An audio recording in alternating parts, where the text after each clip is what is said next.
The secretary's hand trembled as she dialed. Room 12 of Millbrook Elementary smelled of antiseptic and stale crackers and the particular silence of a child trying not to cry.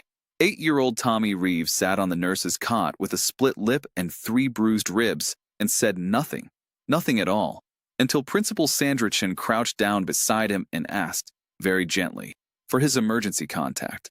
The boy whispered a name. "Jake," he said. "Jake who, sweetheart?" The boy thought about it. "He just goes by Iron." Sandra Chun dialed the number on the pale yellow form. The phone rang twice. Then a voice answered, deep and rough, like gravel being slowly stirred by a very large hand. And in the background came the unmistakable sound of a dozen motorcycle engines idling in the afternoon heat.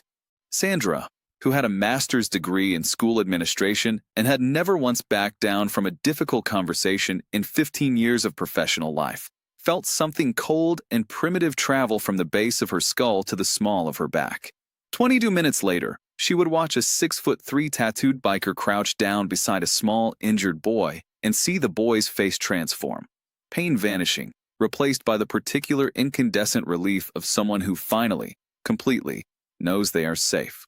32 minutes after that, she would be fighting back tears. And by the end of that day, Sandrichin would do something she had not done in 15 years of professional life. She would apologize. But first, she had a call to finish. And she had no idea what she was about to set in motion. The emergency contact form was a single sheet of pale yellow paper, standard district issue, sent home in every student's folder on the first Monday of September. It asked for a parent name, a second parent name, a grandparent or guardian, and then, at the bottom, in slightly smaller print, an emergency contact, someone who can be reached immediately and will respond without delay. Tommy Reeves sat at the kitchen table on Tuesday evening and studied the form for a long time. Parent/Guardian 1 was easy. He wrote in his careful second-grade cursive, each letter placed like a small, deliberate footstep, the way Mrs. Patterson had taught him, Dorothy Reeves. Grandmother. The letters sat neat and certain on the page. The Parent/Guardian 2 line he left blank. He had learned, over 3 years of school forms, not to stare at blank lines for too long. Blank lines were just lines. They did not mean anything. He moved past them the way you moved past a window in a dark room, quickly, without looking directly. It was the emergency contact line that made him stop. Grammy. He called into the living room, where it had the evening news on at the volume of a passing thunderstorm. Her hearing aids needed new batteries, and she kept forgetting to mention it to anyone. Grammy, who do I put for emergency contact? That appeared in the kitchen doorway a moment later. She was 67 years old, short and soft and round in the way of women who have spent a lifetime in deliberate service to other people's comfort, with silver hair pinned up in a bun that always had at least one strand escaping and reading glasses pushed up onto her forehead where she invariably forgot them. She came to stand behind Tommy and looked at the form over his shoulder and made a sound that was not quite a sigh and not quite a hum. "Well," she said, "you could put me, baby, but you know how I am with the phone." "You don't hear it," Tommy agreed. "And Vera next door has moved to Florida." Dot pulled out the chair across from him and sat down, slowly, the way she did when her knees were bad, though she would never say so directly, and folded her hands on the table. Her knuckles were swollen, as they always were in the cooling months, the arthritis making her hands look like something old and knotted and beautiful, the hands of a person who had done a great deal of work over a great many years. "What about Jake?" Tommy looked up. "Jake is good in an emergency," said, simply and with the particular absolute quality she gave to facts she considered settled. "He's right next door. He always answers his phone. And he," she paused, turning a word over in her mind, "he cares about you, Thomas. Very much. In the way of a person who means it." Tommy thought about Jake in August, when Dot had had that dizzy spell in the kitchen. Tommy had run next door in pure wordless panic, and Jake had come immediately, not walking but running, covering the distance between the houses in a way that suggested the distance was an insult to him, and had sat with Dot until the dizziness passed, had helped her into her chair and brought her water and spoken to her in the low measured voice he used when he was working hard to be calm, and then driven them both to the clinic without a single question asked. Just quiet, competent action, the way other people only acted in movies. He thought about how Jake always knew when something was wrong before Tommy said anything. How sometimes Tommy would come home from school carrying a day that had been heavier than usual, and Jake would just be there, on the porch steps, as if he had sensed it. Not pressing, just present. He thought about how Jake was the only adult in the world, beside Grammy, who made Tommy feel completely and categorically safe. He picked up his pencil.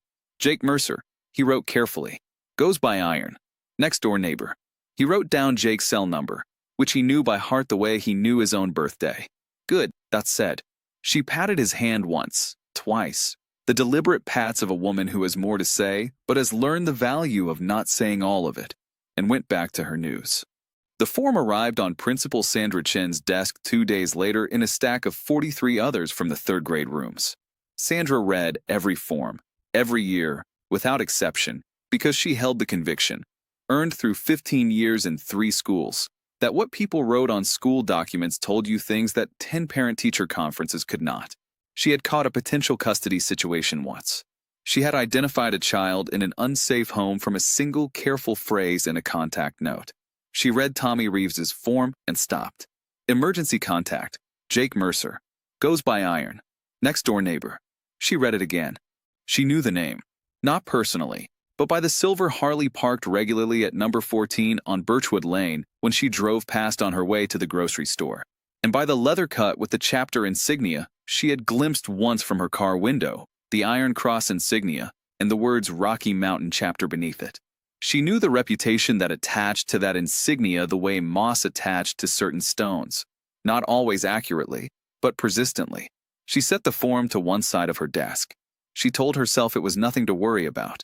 An emergency contact was just an emergency contact. The grandmother was the legal guardian. She told herself this with sufficient conviction that she almost believed it. What she did not do, what she would later identify, with the precise clarity of hindsight, as the first in a chain of small failures, was ask Tommy about Jake. She did not ask Mrs. Patterson, who had mentioned in 2 separate emails that Tommy seemed much more settled lately and noticeably more confident since the spring. She did not connect these observations to the name on the yellow form. She filed the form. She moved on.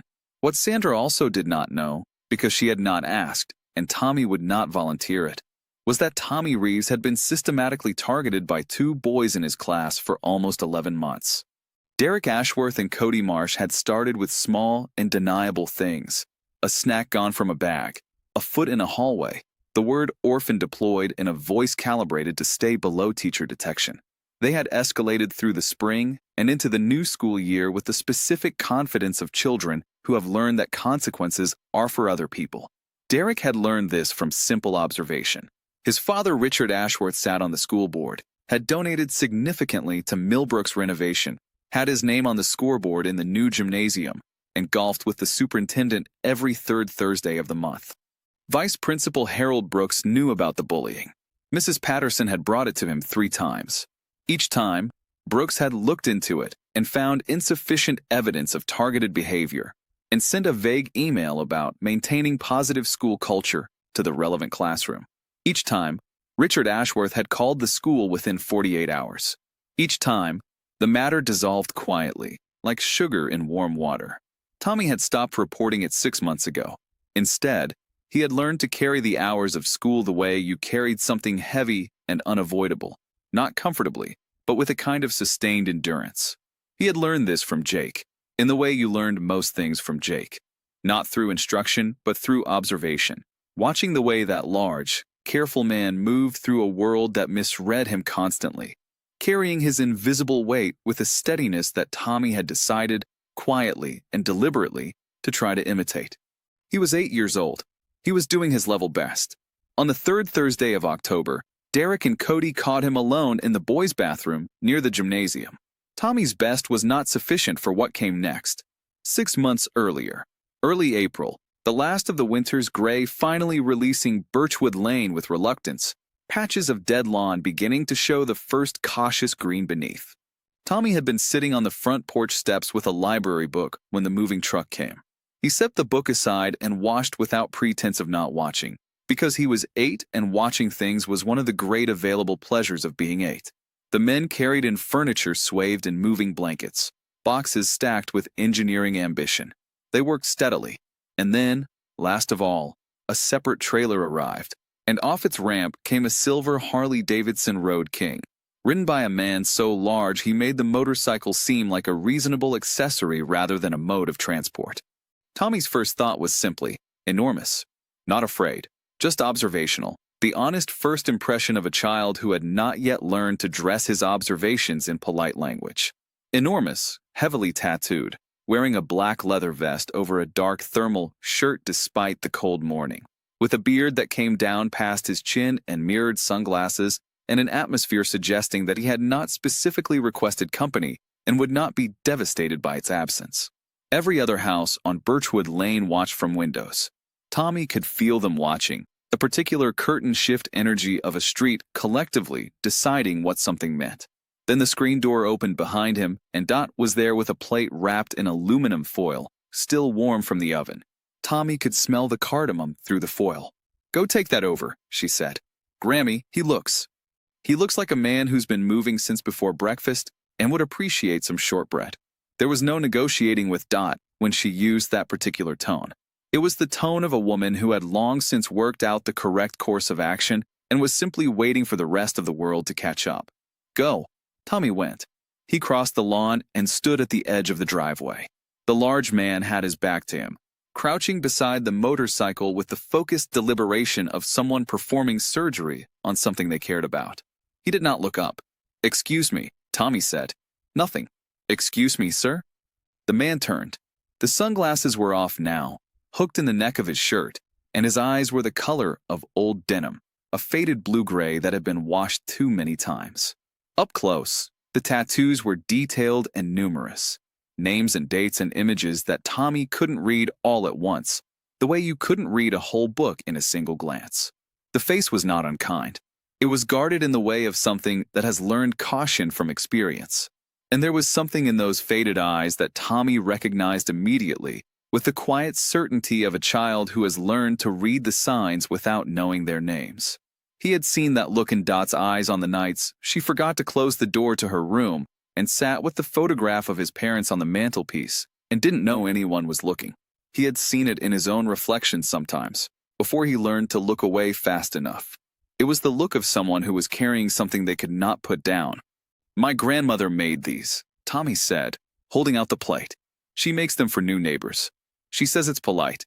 The man looked at the plate, then at Tommy, studying him with the focused attention that Tommy would come to understand was simply how Jake paid attention, completely and without pretense of something lesser. "She know who I am?" His voice was exactly what Tommy had expected. Deep, rough, the kind of voice that seemed to originate somewhere considerably below the surface. "She knows you're new," Tommy said. "That's enough for cookies." Something shifted in the man's face. Not quite a smile, but the preparation for one, a door easing an inch off its latch. He took the plate. "Jake," he said. "Tommy." Jake looked at him for a moment with the unblinking focus of someone who was making a careful assessment. "How old?" "8. Almost 8.5. Jake nodded, as if this were meaningful data that he intended to file correctly. He peeled back a corner of the foil and ate a cookie in one deliberate bite and was quiet while he thought about it. "Good cookies," he said. "She puts cardamom in them," Tommy said.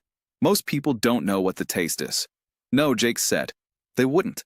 That was the whole of their first conversation. Tommy went home.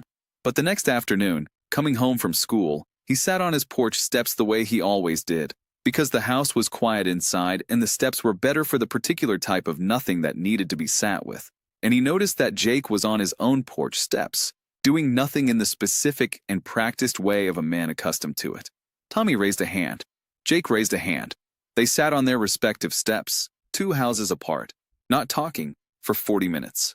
This exact arrangement of parallel silence was the foundation.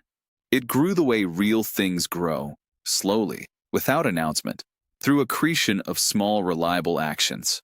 Jake appeared one Saturday morning with tools and fixed the soft porch step that had been soft for 2 years, doing it while Tommy watched from the door and asked careful questions that Jake answered without impatience or condescension, in the particular way of a person who respects the questioner. The gutter that came loose in May's first storm was reattached by Sunday morning. before it had realized it had come down. The stuck kitchen window. It had mentioned it to Mrs. Henderson across the fence in a passing comment, not expecting anyone to act on it. Opened smoothly 3 days later. That invited Jake to dinner.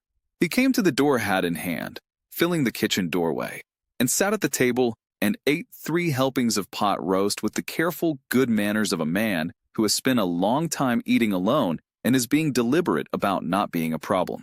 He was quiet in a way that did not feel unfriendly, more like someone listening very hard to a conversation they had missed for years. In June, Tommy told Jake about his parents. He told it the way he always told it, matter of fact, worn smooth. Car accident, 3 years ago. He'd been at Grammy's when it happened. He gave the facts the way you gave directions. Here's the route. These are the turns. This is where you end up. Jake listened to every word without attempting to improve on the silence that followed. Then, "I'm sorry, kid." "Thanks," Tommy said. "You doing okay?" "I try." "That's all you can do?" Jake said. He did not say it gets easier or there with you always or any of the things adults reliably said. He said that's all you can do, which was honest in a way the other things were not, and which landed in Tommy's chest with the specific weight of something true. After a while, Tommy said, because it seemed fair, "What about you? Are you doing okay?" Jake looked at him for a long time. The evening was going gold around them, the street quiet in the way of summer evenings. "I try," Jake said. "That's all you can do," Tommy said. And Jake, who had not smiled, genuinely, in longer than he could precisely account for, smiled. Jake Mercer had deployed to Iraq at 26 with the 3rd Infantry Division, redeployed at 28, and come home at 30 with a combat infantry badge, a Purple Heart, and a collection of internal damage that no citation and no medal had been designed to address. The IED had taken Corporal Dennis Reyes and Private First Class Aaron Gould. Dennis was 23 and had a daughter named Sophia, who would turn 1 the following March without her father. Aaron was 21 and had been accepted to engineering school before the deployment and had planned to go back after, which he often talked about on night watches, what he would study, which university, whether the scholarship would still be waiting. The IED had not taken Jake, who was walking ahead of the vehicle, who had chosen that route, who had been standing at exactly the right coordinates to survive, while 2 better people did not. He had spent years regarding this not as luck, which is what people called it, but as a debt he did not know how to pay down. He had come home to Angela, who had waited 26 months, and had spent the last 4 of them understanding that the man coming home was not precisely the man who had left. The divorce was quiet and civil and absolutely devastating in the specific way of things that are handled well, because both people are trying hard to be decent about something indecent. Their daughter Lily was 3 when they separated. She was 10 now, living in Tacoma with Angela and Angela's new husband, visiting Jake once a month when logistics cooperated, which was less often than either of them pretended was fine. The therapy had helped some. The medication had helped somewhat. The rides had helped most. Long empty roads at open throttle, the miles consuming the dark, the particular meditative quality of sustained velocity that was the closest thing Jake had found to the absence of thought. The club had saved his life. That was not hyperbole. It was simple truth in the same category as the truth that water ran downhill. Men who understood the weight without requiring it explained. Men who did not need him to be recovered or functional or fine. Men who sat with him on bad nights and did not try to make the nights better and somehow, through some alchemy Jake had never fully understood, made them bearable anyway. Iron Cross MC, Rocky Mountain Chapter, was not what people imagined. Jake understood what people imagined. He had been watching them imagine it for years. The movies had done their work. The news had done its work. People saw the leather and the insignia and the ink, and their imaginations filled in the rest with the ready-made story. Dangerous, criminal, not like us. The chapter's 32 members included a retired orthopedic surgeon, a high school history teacher, 2 former police officers, an accountant who did volunteer tax preparation for low-income seniors every February, and a man named Dennis who bred Labrador retrievers for certified PTSD service animal placement. They rode because riding was the nearest thing most of them had found to peace. They ran charity events because charitable work was the nearest thing most of them had found to purpose. In the last 4 years, the chapter had raised $240,000 for the children's wing of St. Catherine's Hospital. Every December, they ran a toy drive that filled the Millbrook Community Center gymnasium. On the second Saturday of every month, they packed boxes at the food bank, large men in leather vests, working with the quiet efficiency of people doing something that needs doing. They had a standing arrangement with the county sheriff's department built on 9 years of demonstrated mutual respect, maintained carefully and without drama. None of this was publicized. Jake had never seen the point of advertising virtue. You didn't do it to be seen. You did it because there were children in hospital beds and families without enough food, and because the alternative, not doing it, was something he had thought about on his worst nights and had found intolerable. He had been doing all of this for years, carrying the weight, running the miles, doing the work, surviving. He had been doing all right, in the specific way of someone for whom all right has become a carefully maintained achievement rather than a natural state. And then a boy had crossed a lawn with a plate of cookies and had looked at him without any of the wariness Jake had grown accustomed to, and had asked with genuine, simple interest, "Are you doing okay?" And something in Jake that had been locked for a long time had cracked open an inch. He hadn't told the chapter about Tommy specifically. He'd said, vaguely, that his new neighbors were good people. Ghost had raised an eyebrow in the particular way that meant, "I am noting this without pressing you on it." Jake had moved on. He did not yet have words for what the Reeveses were to him. He only knew that Thursday evenings at Dot's kitchen table and afternoons on the porch steps had become the part of his week he anticipated most. That when Tommy raised a hand from across the lawn, something in his chest did something that took him several weeks to identify, and, once identified, frightened him considerably less than he expected. He was, very carefully and without announcing it, starting to heal. He was, for the first time and longer than he could accurately measure, doing more than simply enduring. He was trying. The word meant something different now. Tommy had given it back to him, not through grand gesture, not through any intention on the boy's part, but simply by offering friendship without condition and receiving it in return. A small boy with too much grief for his narrow shoulders had, in the specific and irreducible way of people who love without agenda, begun to save a man who needed saving. Neither of them knew that was what was happening. That was exactly why it worked. The boys' bathroom near the gymnasium was the one location in Millbrook Elementary without a surveillance camera. Tommy knew this because Derek Ashworth had told him 11 months ago, with the gleeful precision of a child who has located a gap in a fence and understands its strategic value. The knowledge had lived in Tommy's mind ever since as a piece of geography to be avoided, which meant leaving gym class in the first group, moving quickly, never lingering. On the third Thursday of October, his shoelace came undone as he left the gym. He stopped to tie it, double-knotted, the way Dot had insisted, the way he always did, and when he looked up, his classmates had rounded the corner and the hallway was empty. He pushed open the bathroom door. He thought it was empty. For 30 seconds, it was. Then Derek and Cody came in. What followed was fast, and it was ugly, and Tommy did not cry. Not during, not once. He kept himself very still the way Jake kept still when things were difficult around him.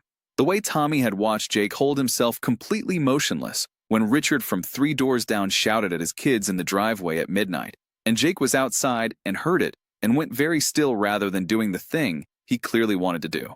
That particular stillness, controlled and deliberate, a choice, was what Tommy used now. He let the words go past him. He kept his breathing even.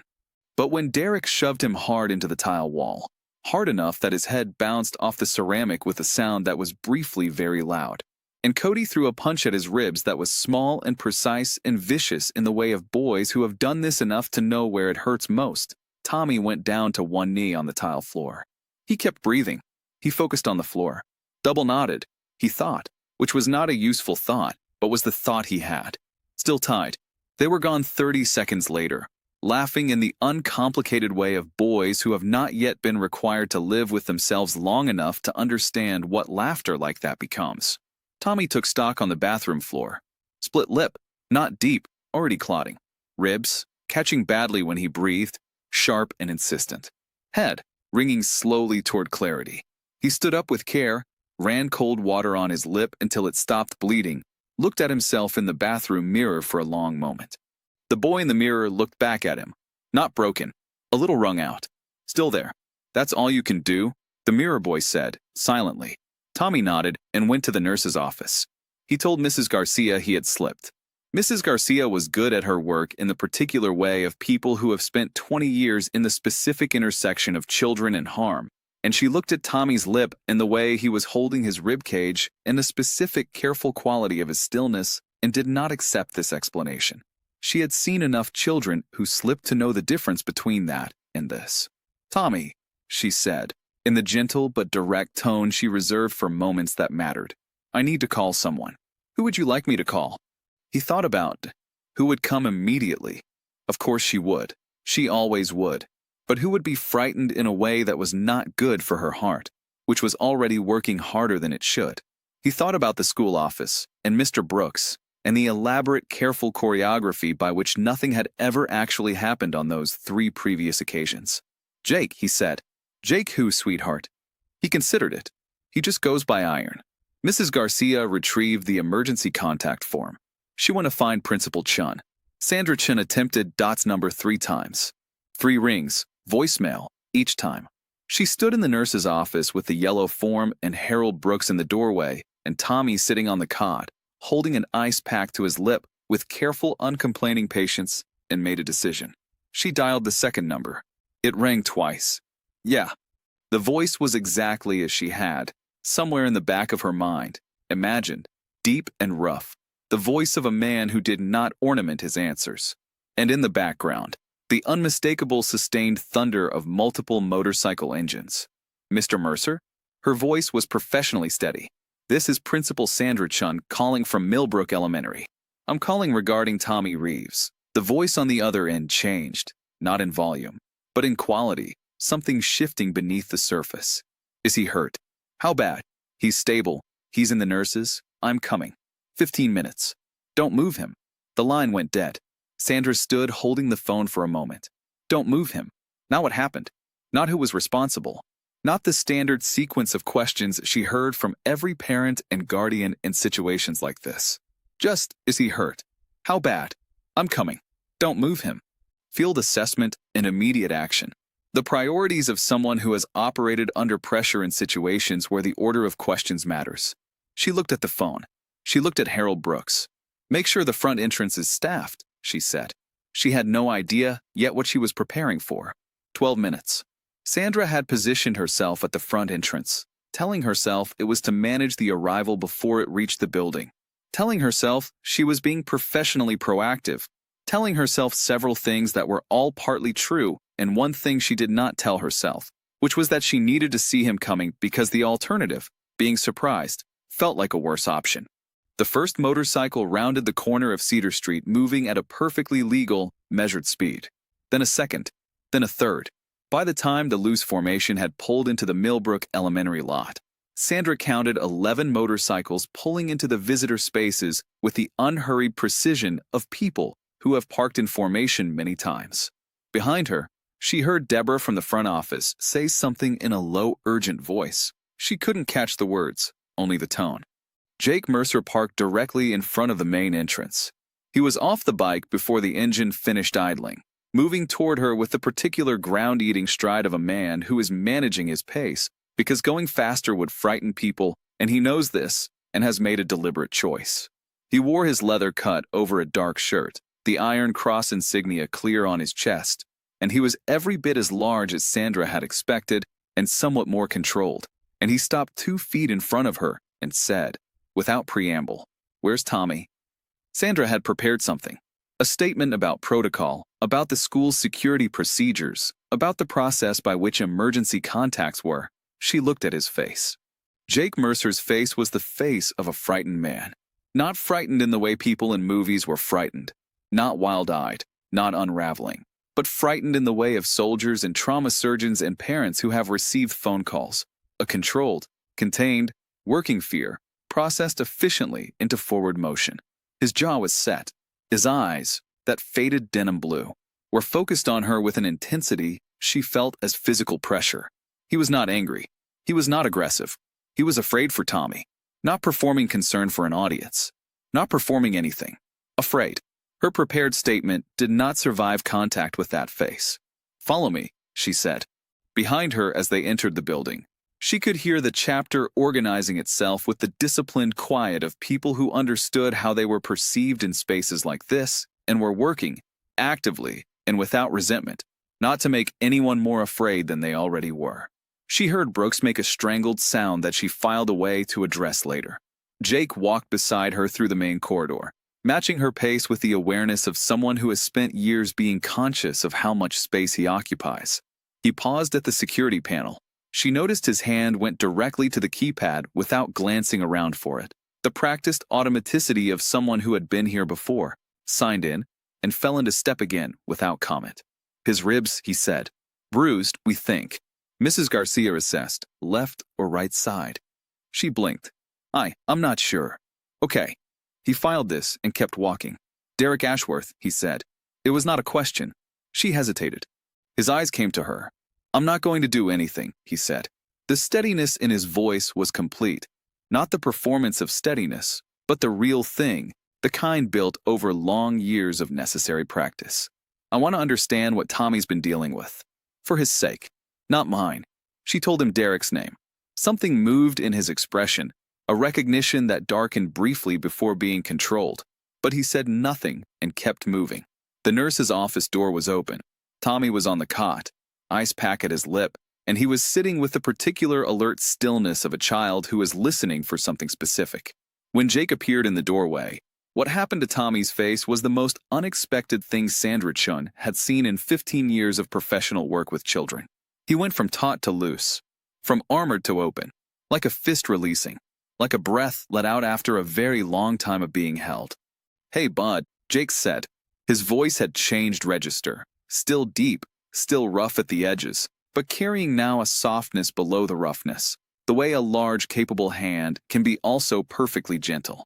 He came to the cot and crouched to Tommy's level with the easy practice of someone who has done this, chosen to crouch, chosen to come down to eye level, many times before. Let me see. It's not bad, Tommy said. Let me see anyway. He worked through the assessment with Mrs. Garcia watching and, after a moment, nodding. Lip first, ribs, he found the side without being told, left, and Tommy didn't flinch when he expected it. Head, pupils. He was systematic and gentle and asked Tommy direct questions and listened to the answers without interpreting or minimizing them. When he was done, he sat back. Good, he said. Hurts, but nothing broken. You handled yourself. I stayed still, Tommy said. Like you. Jake was quiet for a moment. Yeah, he said. Like me.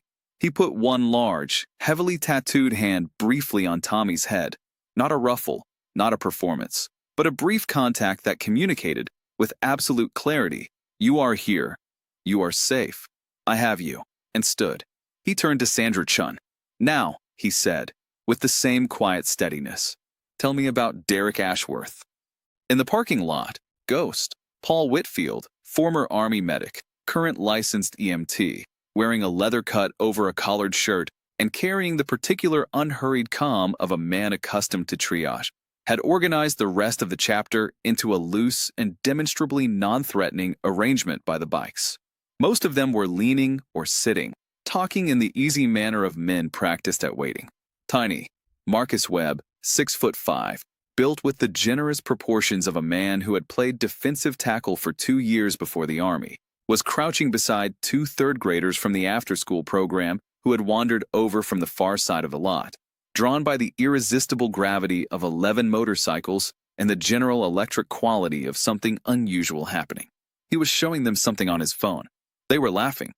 Deputy Sheriff Karen Ortega arrived at the lot in response to Deborah's anxious call, took in the scene, 11 bikers, 2 laughing third-graders, and Tiny explaining something on his phone in what appeared to be a polite and enthusiastic manner, and removed her sunglasses. She called Sheriff Mullins.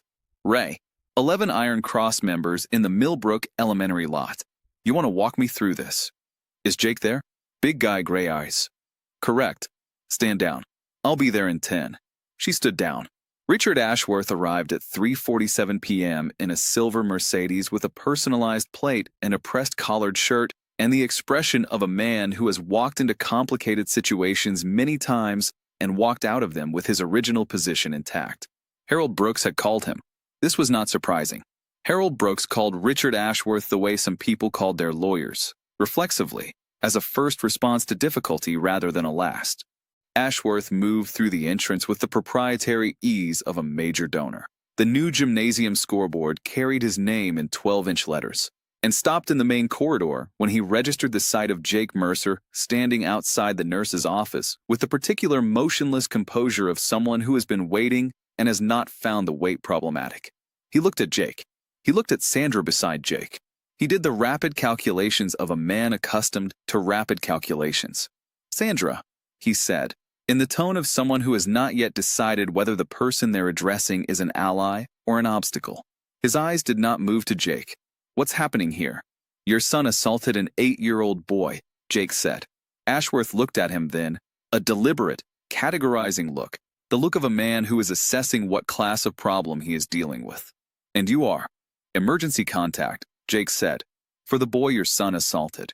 Something moved through Ashworth's expression, a decision being made. He looked at Sandra. "I'd like to discuss this privately." "Anything that needs to be said can be said here," Sandra heard herself say. She had not planned to say it.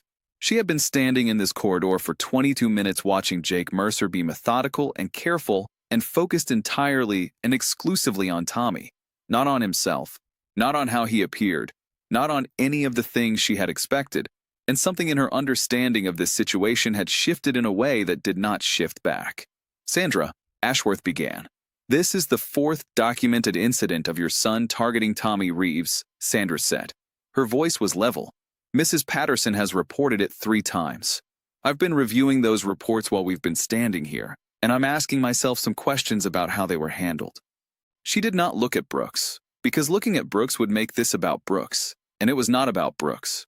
"Derek is 9 years old," Ashworth said, with the patient reasonableness of a man who has used patient reasonableness successfully many times. "Boys this age have bruised ribs," Jake said. He said it quietly, without inflection, and left it there. The hallway was very quiet. Then the front entrance opened and Sheriff Ray Mullins walked in. He was 58 years old, thick through the chest and shoulders, with a salt and pepper mustache trimmed with military precision and the unhurried forward momentum of a man who has been calmly resolving situations for 3 decades. He scanned the corridor, registered Ashworth, registered Sandra, and then saw Jake and walked directly to him with his hand extended. "Jake," he said. "Ray." They shook hands with the ease of men who have done this a great many times. Richard Ashworth observed this. "I've known Jake Mercer 9 years," Sheriff Mullins said, to the corridor generally, in the mild conversational tone of a man making a routine observation.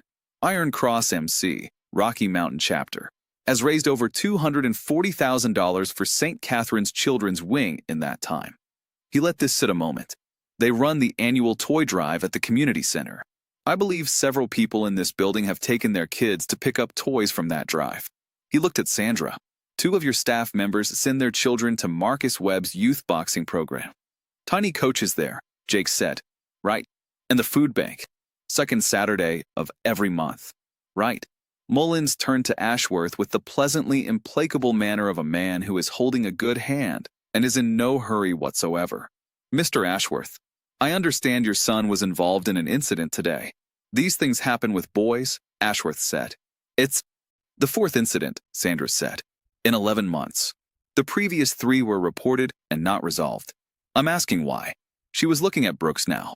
Harold Brooks had been making himself incrementally smaller in his corner of the corridor since Ashworth's arrival. Under Sandra's direct attention, he became smaller still. "I'll need to meet with you tomorrow, Harold," she said, "along with the district's anti-bullying coordinator and a review of all 3 previous incident reports." "Sandra," Ashworth began, shifting register, the patient reasonableness giving way to something more direct. "I think we can handle this in a less. Derek will be suspended pending a disciplinary review," Sandra said. "You'll receive formal written notification today with the appeals process and recommended next steps. I would strongly advise attending the follow-up meeting with legal counsel, if that's the direction you'd like to take this." Ashworth stared at her. This was not the conversation he had driven here to have. This was not how these conversations had ever gone. He looked at Jake, as if Jake had done something specific to the room's atmosphere. Jake looked back at him with the complete and unperformative steadiness of a man who has faced things that make this moment functionally unremarkable. He had no investment in Ashworth's humiliation. He had no desire to escalate. He simply did not move. There was, Ashworth found, nothing to push against. Ghost emerged from the nurse's office at that moment. Paul Whitfield, in his leather cut, carrying his EMT certification card, which he extended politely to Mrs. Garcia. "The boy's ribs are bruised but structurally intact," he said, in the clear professional register of a man who has given assessments in considerably more difficult circumstances. "Rest for 2 days, no physical education until next week. He should see a pediatrician for official documentation. I can provide my assessment notes if that would support the record." He said it with complete, unadorned professionalism. He was not performing. He was doing his job. Richard Ashworth looked at this man, leather cut, tattooed, standing in an elementary school hallway delivering a field medical assessment with the calm competence of someone who could deliver it in 10 different contexts, and for the first time since entering the building, could not find his calculation. "Richard," Sheriff Mullins said pleasantly, "I imagine the district's board governance office will be doing their routine conflict of interest review in the coming weeks.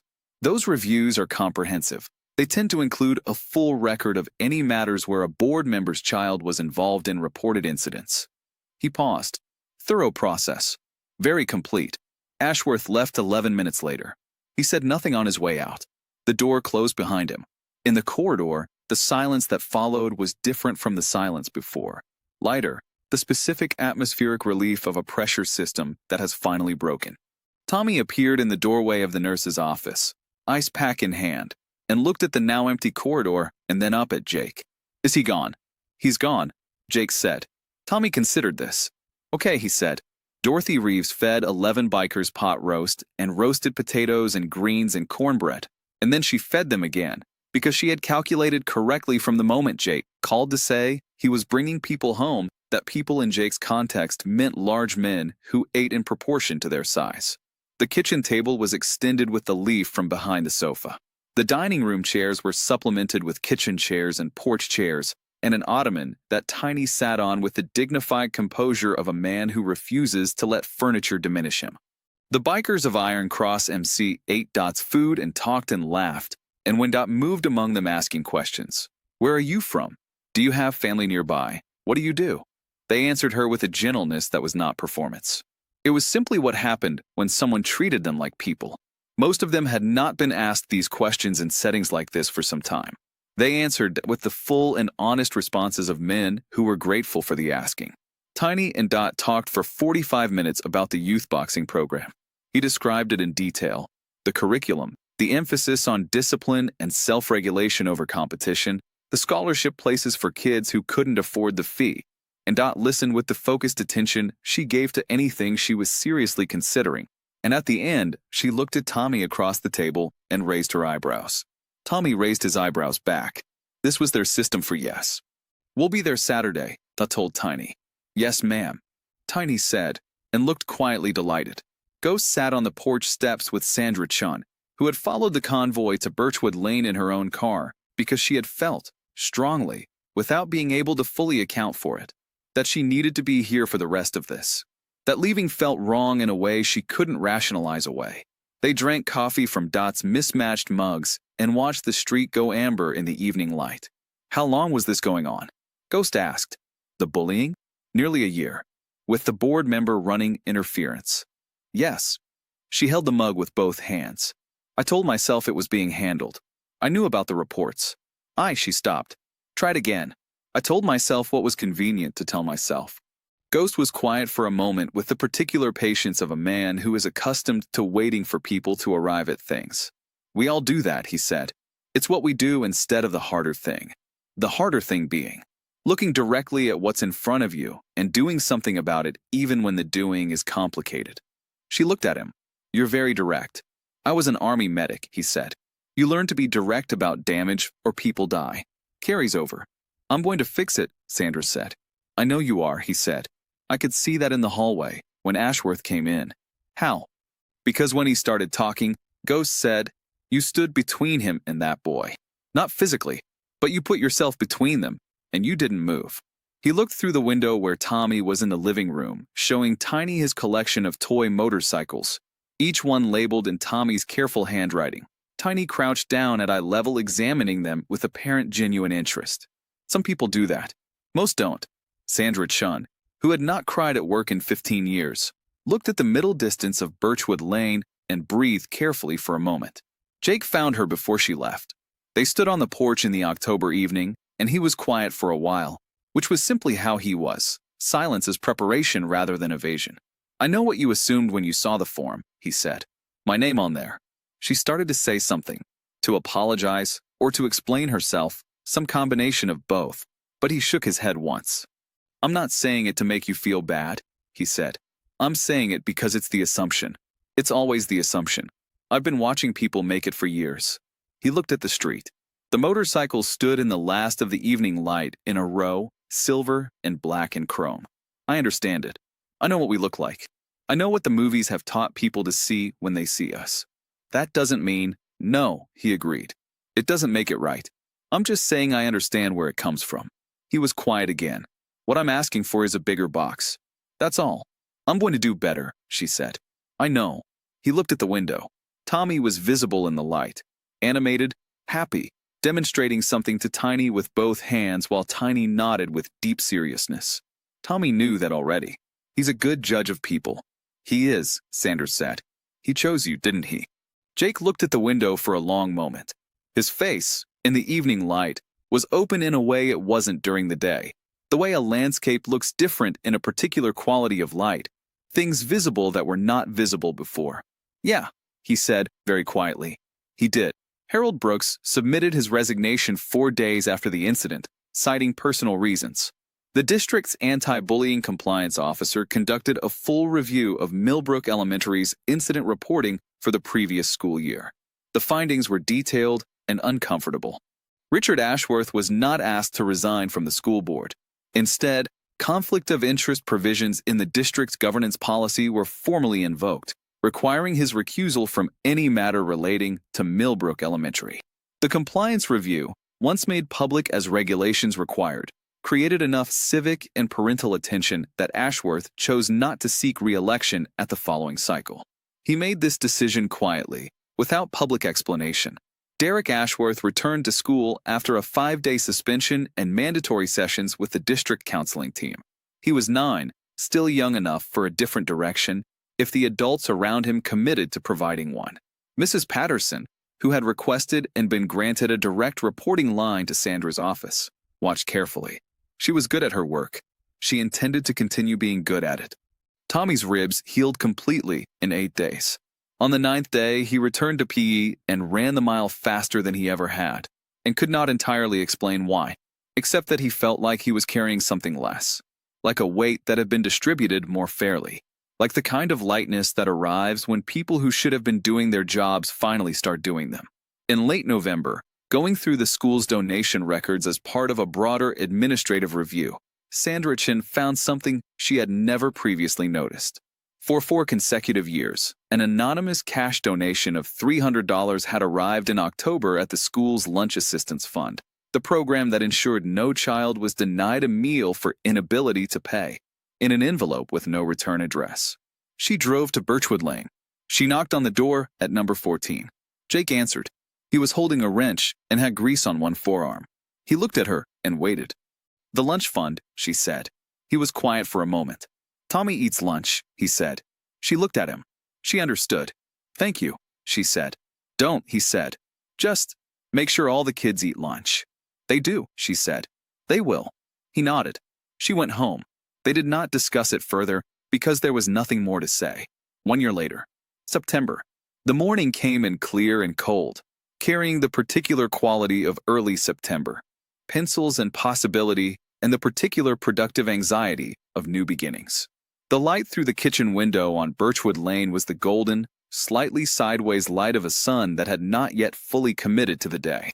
Tommy Reeves, 9 now, almost 9.5, 3 inches taller and 2 inches broader in the shoulders than the boy who had sat at this table a year ago, spread the new school year's emergency contact form flat on the kitchen table and picked up his pencil. Parent/Guardian 1, Dorothy Reeves. Grandmother. The letters were more confident now, his handwriting having grown into something that looked like a decision rather than an experiment. He left the second parent line blank. He had long since made his peace with that line. It was just a line. For the emergency contact, he did not pause. He did not hesitate. He did not think about it, because it was not a question. It was as settled and obvious as his own name. Jake Mercer. Iron. Next-door neighbor. He wrote the phone number he had known by heart for over a year and a half. He folded the form and tucked it in his folder. Done. Dot asked from the doorway. She looked better than she had a year ago in a way that was difficult to point to precisely, but was unmistakable to anyone who knew her. The support network Jake's chapter had assembled around her, quietly, without announcement, simply doing what needed doing, had made practical differences that compounded over time. Rides to appointments. The furnace serviced before the first cold spell. Carol Diaz, Mama Bear, coming by every other week for what she called just checking in, and which involved checking in plus 2 hours of company, which Dot found she did not want to be without. Dot's knuckles were still swollen. She moved more freely. She slept better. Done, Tommy said. Jake's outside, said. Wants to know if you want to ride. This was the Thursday tradition now. Jake drove Tommy to school on Thursdays in the truck. Tommy had lobbied, systematically, at regular intervals, for the motorcycle. The lobby had been unsuccessful. Dot's rule on this point was absolute and had the quality of geology. It was simply there, and it did not erode, and no amount of reasoned argument changed it.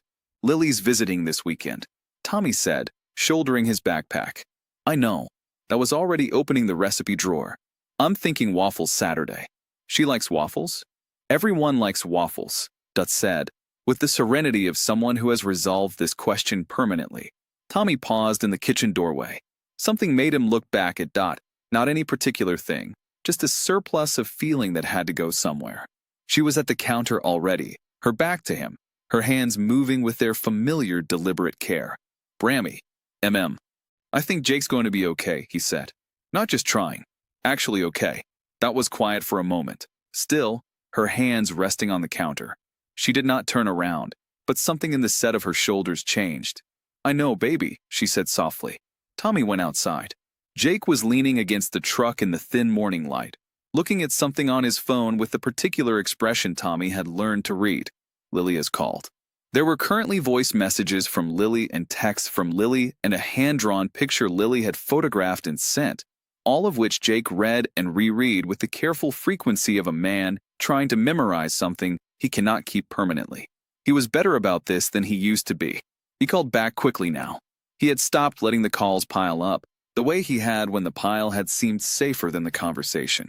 He looked up when Tommy came down the steps. Ready, he said. Ready.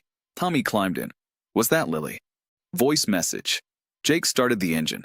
She wants me to bring her blue sweater Saturday. It's been at my place since July. Did you remember? I remembered. Tommy buckled his seatbelt. The truck pulled out of the driveway. Birchwood Lane went past. The familiar houses, the particular morning light on the familiar yards, the geography of a life that had become comfortable in the specific way of things that have been tested and held. At the light on Cedar and Main, Jake said, You've got the form? In my folder. Who'd you put? Tommy looked at him with the mild expression of someone being asked a question whose answer is obvious. Same as last year. Jake looked at the road ahead of them. The light turned green. He pulled forward into the intersection. Good, he said. It was a short word for a large thing. It was not eloquent. It was not a speech. It was Jake's voice, rough and quiet, saying the one word that meant, I am here. You are safe. Whatever this day holds, whatever this year holds, whatever comes, I am in your corner, and I am not going anywhere. Tommy had known this since April of the year before last, when he had crossed a lawn with a plate of shortbread cookies and met a man who needed to be found as much as Tommy had needed someone to find him. He had not known that was what was happening. He had only known that the man looked sad and the cookies were warm and had sent him, and it seemed like the right thing. It had been the right thing. He looked at Jake's hands on the steering wheel, the tattoos he had long since stopped registering as strange, the careful controlled grip, the hands that had fixed porch steps and assessed bruised ribs and shaken a sheriff's hand and stood, without drama and without announcement, between a small boy and everything that wanted to hurt him. Outside the truck windows, the town moved past in the morning light. Ordinary streets, ordinary people, the ordinary, extraordinary texture of a life. Tommy watched it with the open attention of a boy who no longer needed to brace for what was coming. He was, at 9 years old, doing more than trying. He was okay. At Millbrook Elementary, Principal Sandra Chun was at her desk when the first homeroom forms of the new year arrived. She reviewed them methodically, as she always did, because she believed, still, more than ever, that what people wrote on these forms told you things that nothing else would. She went through 32 forms before she reached the familiar pale yellow sheet from Tommy's classroom. She stopped. Emergency contact. Jake Mercer. Iron. Next-door neighbor. She looked at the number she had once dialed with cold, primitive fear moving along her spine. She looked at the name written in Tommy's clear, confident cursive, the handwriting of a boy who had grown into something. She thought about 11 motorcycles in a parking lot and a boy's face going from locked to open. She thought about pot roast and a porch and a conversation in the evening light about bigger boxes. She thought about $300 every October in an envelope with no return address. She picked up her stamp. Received. She filed the form. She already knew who to call, if she ever needed to. And this time, for the first time, and for every time after, she would not regret it.